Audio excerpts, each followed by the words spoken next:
Hypocritical is how National Insurance Minister, the Honorable Shane Gibson, described criticism from Opposition Deputy Leader Loretta Butler Turner following the announcement of the awarding of a $20 million contract.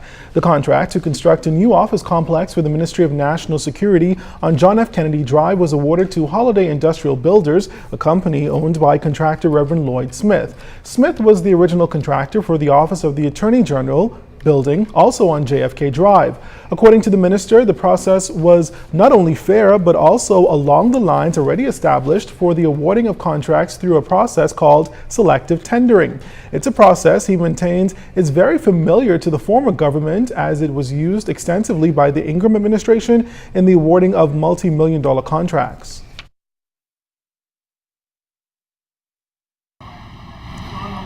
The FNM was responsible for building on Meaden Street that houses the Department of Public Service and the Ministry of Health. They built that building with national insurance money. That didn't go out to public tendering. That went to selective tendering. They built the Ministry of Education building, which Loretta Butler Turner herself in Parliament got up and said they had to spend in excess of $2 million for mold remediation and correcting the air conditioning problem. She said that. Right, you know, we had to move everybody out of the Ministry of Education building for a while in order to remediate the mold in that building. That's a building they built with national insurance money. They didn't go to public tendering. They went to selective tendering. They built a building at Freeport, administrative complex. They went to selective tendering. They built the police headquarters in Grantham from national insurance. That went to selective tendering.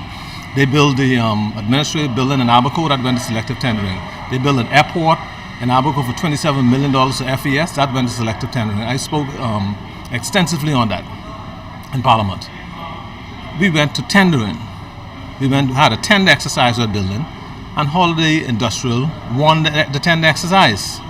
They won it. We didn't do like them when they terminated Holiday Construction and gave the contract to Jones Construction. We went to tender.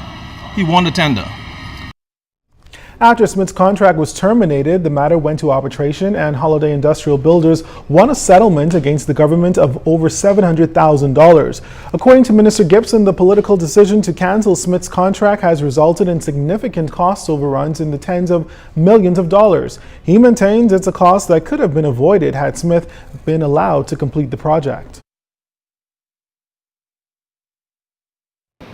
He had $4.6 million left of the contract. They immediately cost the taxpayer $4 million more by giving a contract to Jones Construction for $8.6 million. Jones Construction didn't finish the building. They then had to hire subcontractors directly to do work. They did a lot of work in that was questionable. They never got the electrical inspections, never got the occupancy certificate. Eventually, we had to actually pull out most of the electrical wires that were there because they were not labeled properly. They were not the right gauge wires, and the whole thing was a mess.